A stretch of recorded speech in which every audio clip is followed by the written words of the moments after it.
Good evening, everyone, and welcome to Mindset Monday. It's been a long day, but it's still Monday.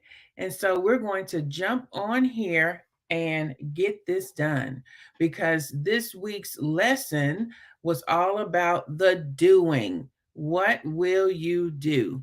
So tonight we had a great Zoom event at 6:23 tonight. The ladies and I really delved into some super important aspects of getting it done, aspects of changing your mindset. And so I just want to jump on like I have for the last couple of Mondays and do an overview of what we went over. And so, as I have said in the weeks past, if you're streaming with me, I'm on StreamYard and it doesn't yet give me the name of the person that is streaming. So if you could put your name in the chat to let me know that you're watching and that you're connected, then I will be able to respond to you. Also, if you would put your email in the chat if you want to get the full notes from tonight's session, because I'm only doing an overview, then I will get that to you as well. All right, let's dig right in. So, again, in the past 2 weeks, we've been talking about mindset. We've been talking about how your mindset, hey, Sherry Mac, how your mindset and how what you're thinking about the things that you believe concerning yourself and your goals and your purpose and your plans, how that is so important as to how you move in this season. And so we wanted to jump into 2023 delving into getting that mindset together. So that's what Mindset Monday is all about. If you've missed weeks 1 and week 2, they are on my YouTube channel. And so you can go right over there or right here on the Facebook page, Value Added Consulting. You can see it there as well. So let's get right into what we went over tonight. Okay. So, what will you do? So we talked about this was really good here. Let's open this up a little bit better so you can see the slide. We talked about distorted thinking. So a couple of weeks ago, well, week 1, we talked about detoxing your language. That's the things that you're saying to yourself. That's what you're saying about yourself and about your plans and how what is coming out of your mouth could really affect what you're doing. So this week I wanted to take that to another level of how this could play out into something that's really spinning out of control, distorted thinking.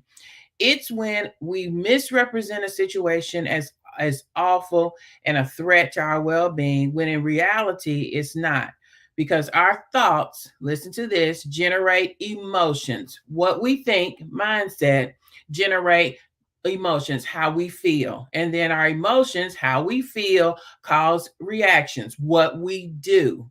Distortions in our thinking can lead us into an undesirable reaction. Everyone is guilty, myself included, of distorted thinking at one time or another. Okay. So, some of those distortions are these. Now, there are many more, but these are ones that are generalized for our purpose on talking about it tonight. Fallacy of fairness, where we think that just you believe that everything should be fair, and so you walk around with this mistaken belief in fairness that it should be that, and then whatever your degree of fairness is, then you believe that everything and everyone should operate in that. And so the way that that pans out, let me expand this a little so I can see it. The way that that pans out is you say things like, if they value my work, they give me that promotion. And so you've taken what you deem as fair and made it a standard. And so sometimes the fallacy of fairness is a distortion, a distorted way of thinking. Number 2, over generalization, saying things like, nothing good ever happens to me, right? So you're overgeneralizing when one bad thing happens, right? over generalization. Blaming, that's obvious. Blaming other people and holding other people responsible for our pain. Okay. Sometimes that's not always the case. Okay. Filtering is when you go here, when you accept negative information and magnify them with filtering out all positive aspects. And that looks like you saying something like, I got the promotion because I just got lucky. Same thing that happens when we say, when someone says, "Oh, that's cute. Oh, you look cute today," and then what you say is, "Oh, girl, this was $6." You know what I mean? Why would you need to?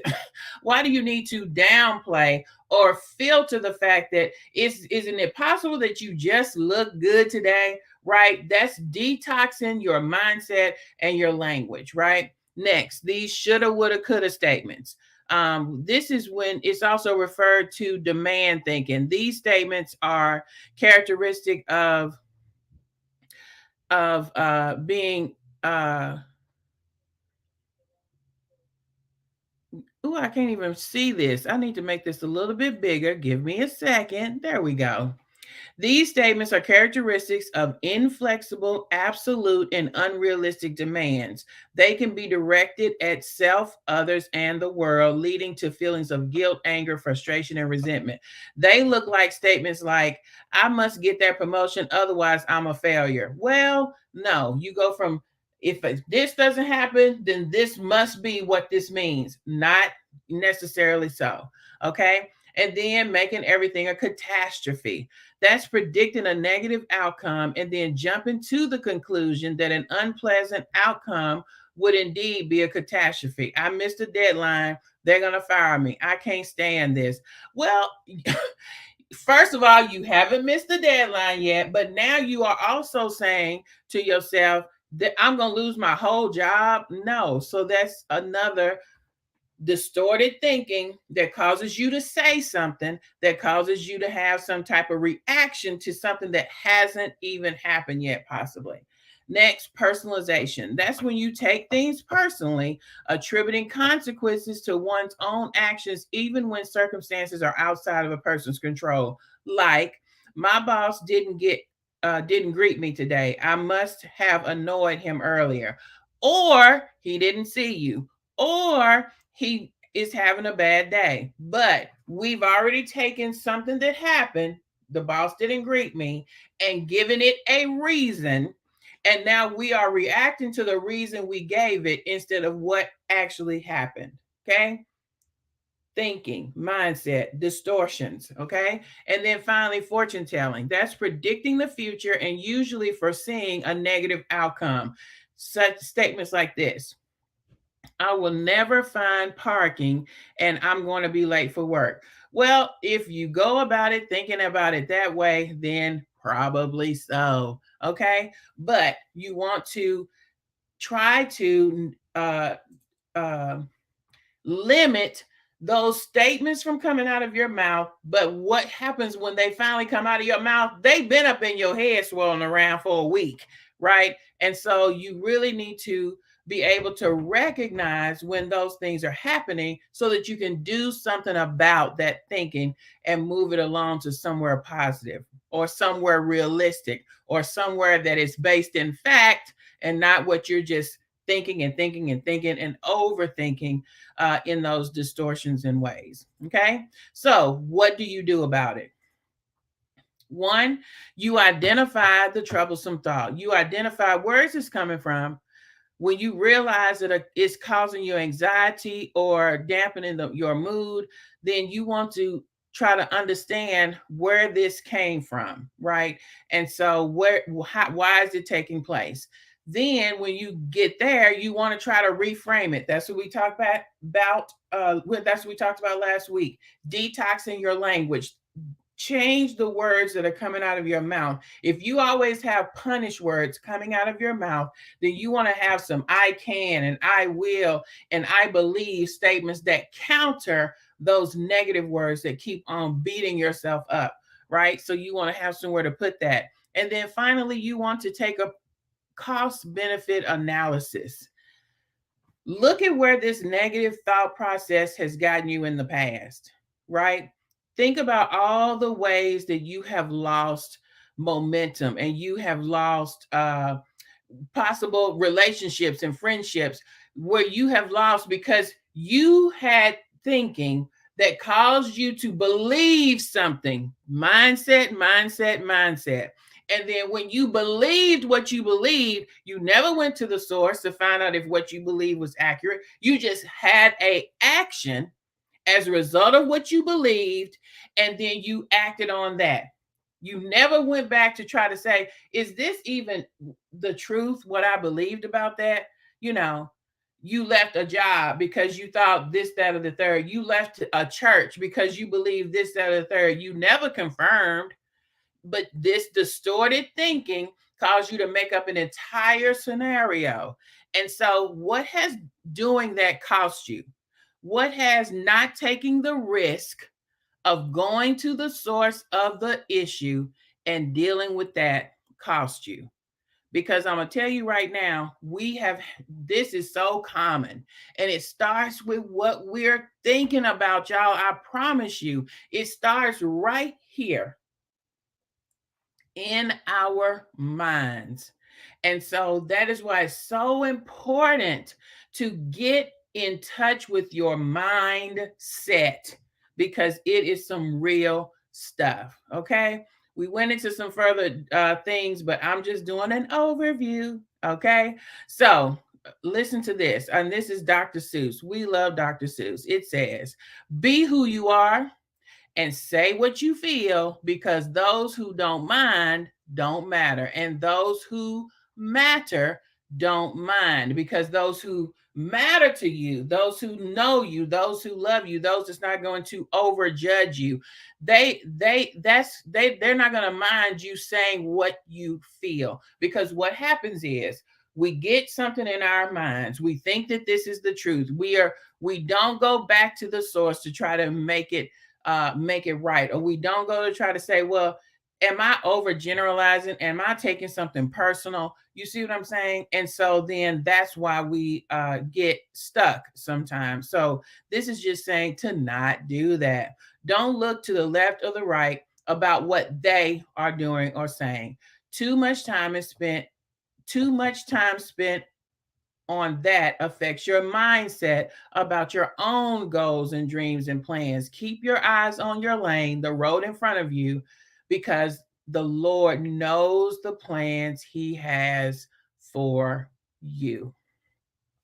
So now we got into the doing. And so I went over some tips on using my planner. So the planner, A Girl with a Plan.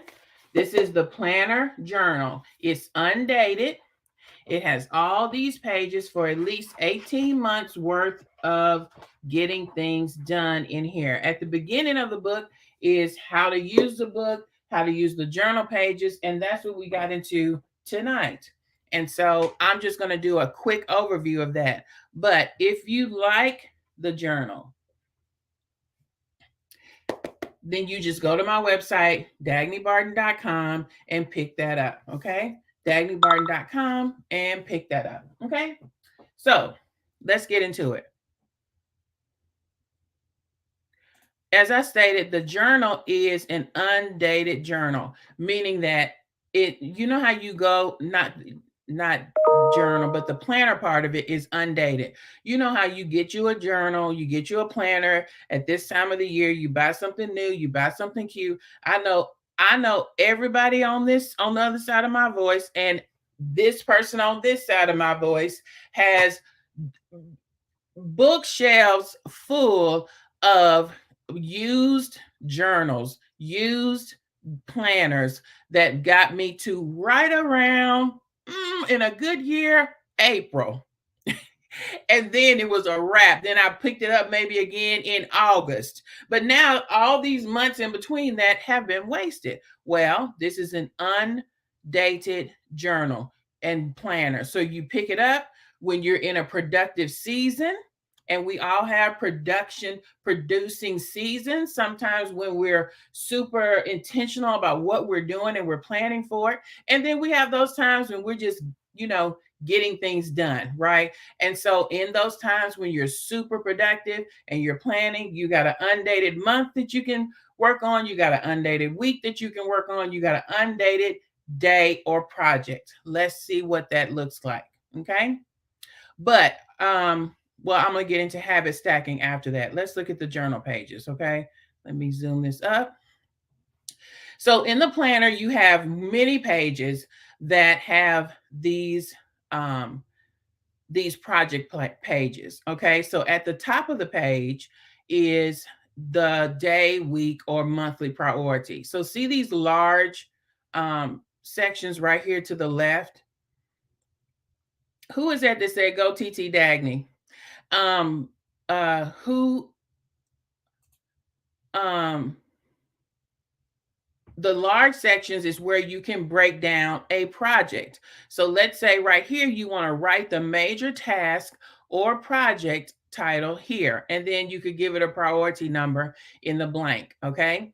When you write this larger thing down, you want to break that down to some doable task over here to the right. Okay. You want to write down your task list should be things that take you no longer than 30 minutes to do. This is what happens. We write out a to-do list, and then on the to-do list is something that's probably going to take you about 4 or 5 days. Well, if it's one bullet and it's something that's going to take you multiple days to get done, then you need to break that down into smaller steps, things that only take you and no more than 30 minutes. If it's something that takes you a half a day, break it down some more, because what happens is if the task list is full of lists of things that take you too long, then you're going to get overwhelmed by that and then not do anything. Okay. And so you want to make sure that you do that. Next, you want to break those things down over here as they relate to these larger projects over here. Now, you can use these pages as daily pages to do something like this for a period of a day, or you can use this page here for a set of weekly tasks that you need to get accomplished. Okay. All right. So let's go further. The next thing that's on here at the bottom of this are several places. And what that means is you write down where this task takes place. And I have some codes that I came up with, but you can have codes that make sense to you. So home or office, or an event off-site, or something that's going to be happening on your phone or computer, and then you put those next to it. And this is how that works. So say I have several tasks listed over here, and 4 things over here are things that I'm going to need my phone to do, right? So let's say I'm sitting in traffic. I'm going to be in the car for about an hour. What I can do is I can go pull out my task list, look at the things that I need to do that could happen on my phone, like I need to make some phone calls. I could do that in the car. So now, while I'm driving, while I'm spending time, just in traffic, I can go ahead and return these phone calls. So then those things then allow you to take care of stuff while you're in a spot. So you already have about you got 30 minutes that you can put on this. You're at home. There's some home tasks that's on your list. You pull out your list. The things that you can take care of at home, they don't even have to be things that are all pertaining to one project. They can be tasks that you've broken down that just happen to take place at home that you can take care of and check them off your list. And when you're checking off your list, you're getting encouraged about this bigger task that is whittling down to something that is being handled. You get it? Okay. Again, we went into more depth on the Zoom. So if you want that, put your email in the chat. And then the other thing is down here at the bottom is you need to check yourself. Did you have your prayer and devotion time? Did you rest well? Did you eat well? Did you hydrate or drink water? Did you move or get some steps in or what have you? Were you active? Because if these things don't get checked off, guess what's not happening up here? Why? Because you're tired. Because you are tired. And when you have the ability to check off some of these self-care things, that means that you're being super mindful about what you need, not just what you need to do for the sake of doing it, but that you're caring for yourself while you're doing it. Okay. So, and then this other section here is to just write a note of encouragement to yourself, put a little smiley face there, whatever you need to do to get through your list. Okay, so that's your daily plan. Next, so those pages, as I said, can be either weekly, daily, or monthly, just however you need to do it, because it's what? It's blank and it's based on how you need to use it. Okay, the next page type is a weekly planner page. Now, the way I use the weekly page is that, let's say it's Monday and you're setting up the week ahead, right? And you know that you have a particular meeting on Thursday that you need to prepare for. I would jot that down in Thursday because it's going to take some prep. But take the things that you want to accomplish this week, put them on the plan, because that way, as opposed to shoehorning yourself and say, I want to do this on Tuesday. If it's not a deadline for that thing on Tuesday, but it's something that needs to happen this week, just give yourself the whole week, because that opens up your mind to how much time you need to put into it and doesn't overwhelm you. Then you can better accomplish it. And also, you can do it by having a purview of what your whole week looks like. If you already know you're going to have a free Saturday, don't wait to try to slam everything into Saturday. Still knock a little bit off throughout the week so that you can do those things on Saturday. You have more time, more freedom. Then you can also have some time to be able to do some of those self-care items. Okay. This area here, this is the larger space to be able to write down something that just pops up that week that may cause you to have to reprioritize some things that you have on the week's list to do. Okay. And then finally, this is where you can check off some little actionable things, just like on that daily page, right? But now you're doing that as it relates to your week, okay? Where you're writing down this meeting here, like you got a big meeting on Thursday, you need to prep for. Give yourself some task on Monday or Tuesday that's going to help you prep for that Thursday meeting by putting that over here in this part, okay? All right. Finally, you have your month planner pages. Now, the only time I use the month planner pages in my planner, like I don't sit down and write out the months for February, March, April. Why? Because that's the same thing as an actual planner that has those things in it. You do this a month at a time. And the only time I do the month pages is when I have a big month coming out. I know that I have several big events. And I want to have a good purview of the month as a whole. Then I'll use my month pages by putting month of February, year 2023, and I'll jot those things down. It's just a great purview. But if I only have a couple of big things for that month, then I just go on ahead and use that with my week pages. Now I have month pages that are still in the book for me to be able to use. Okay. Okay. And so that's it. That's how you use the planner. But one more thing I wanted to go over was this habit stacking. So as you're getting into some better habits for 2023 of getting things done, psychology tells us that the best way to build a new habit is to pair it with a habit you already have, and that's called habit stacking. It's a concept first introduced by James Clear, author of Atomic Habits. Habit stacking involves this simple framework. Before or after I blank, I will blank. So your existing habit acts as a buddy system for your new habit until your new habit can stand on its own 2 feet. For example, let's say that you know that every morning when you get up, you make your bed, or every morning you get up, you take a shower. Every morning you get a cup of coffee. These are habits you already have, right? So now you say, before I get my coffee, I'm going to I'm going to do 30 minutes of something. I'm going to take a 30-minute walk. I'm going to do a 30-minute yoga, whatever the case.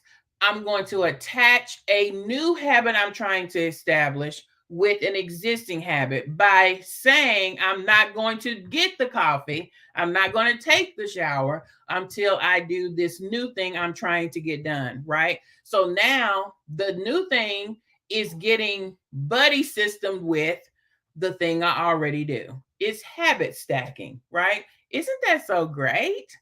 We thought that was a great idea. So I wanted to share that. So that was what we went over, guys. That's what we went over tonight with our Monday mindset. And as I stated, if you want the planner, it's available on my website, which is dagnybarton.com. If you want the full notes from tonight's Zoom, then you can send me an email, girlthat'syou@gmail.com, or you can put your email in the chat so that I can see it, because all I see is words.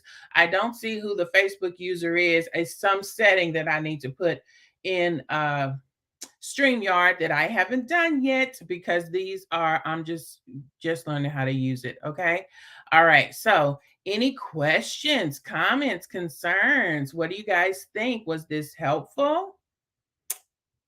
It was helpful for me. I mean, when I got that habit stacking, that is really going to make the difference in, because we already have habits, good, bad, or indifferent. They're habits. They're things that we do, like things that there may be a routine that you have before you go to bed. So you can attach a new habit to that. But it's just, I'm just excited about it. Okay. So I've had a full day, been out all day, and had a good productive day. And so I'm glad that we were able to get together tonight for Mindset Monday. Next week is our last one for the 4 that I promised for the month of January. And then guess what we're going to do? Because that's what the ladies and I have decided to do. First Mondays is Mindset Monday. And that's when we're going to do it. Who said that they have the book Atomic Habits? Because I just found that resource from something else, but I do want to get that book. So yes, let's get it out and read it. That's amazing. Um, but that was this is our little Mindset Monday for tonight. And so those of you who already have my planner, I was told on the Zoom tonight that they were glad we talked about this, because they had been wondering how to use it, even though it's right there in the beginning parts. But this was just a better way to actually show someone how to use it. So I'm super excited that we were able to do that. And so I'm going to clean this video up and put it on. Oh, good, Sherry Mac. Okay, so I'm going to get that tonight too, if you say it's good. I'm going to put this on the my website along with the getting the journal, so that you already have journal/planner, so that you already have these how-tos in a very practical way. Sound good? Sounds good. Okay, guys, have a great night's rest. Resting well is one of our things that we're going to do better. So it's 10:47, and I'm going to be hopefully in the bed by 11:15. Okay? Does that sound like a good night's sleep for me? I think so. You get a good night's rest as well. Be blessed. Good night. Share this. Share, share, share. Thank you.